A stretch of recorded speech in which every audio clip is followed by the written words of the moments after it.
হচ্ছে নামাজ। আল্লাহর কোন বান্দা বান্দি যদি নামাজ বাদ দিয়ে বলে আমি আল্লাহর বান্দাগি আল্লাহর বন্দেগি করতেছি, আল্লাহর গোলামি করতেছি, তাকে এটা বলা যাবে? আল্লাহর নামাজ বাদ দিয়া যদি আল্লাহর জিকিরের উপরে মশগুল থাকিয়া আর কোরআন তিলাওয়াত করার মধ্যে তাকিয়া নামাজ ছাড়িয়া দিয়া পিরাকি দাবি করে তাকে পীর বলা যাবে? নামাজ বাদ দিয়া দিলে তাকে কি আল্লাহর বান্দা বলা যাবে, আল্লাহর বান্দি বলা যাবে?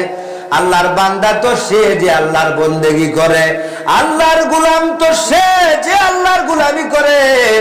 আল্লাহর বন্দেগি যে করে তাকে তো আল্লাহর বান্দি বলে নাকি? যে আল্লাহর বন্দেগি করবে, আল্লাহর গোলামি করবে, তা আল্লাহর গোলামির সবচাইতে বড় গোলামি কি বলেন? নামাজ। নামাজ ছাড়া আল্লাহর বন্দেগি বড় বড় গোলামি। আর সে নামাজ পড়ে না, পীর সাহেব দাবি করে, পীর বলা যাবে? সে নামাজ পড়ে না, সে আল্লাহর ওলি বলে যায়, ওরা আল্লাহর ওলি বলা যাবে?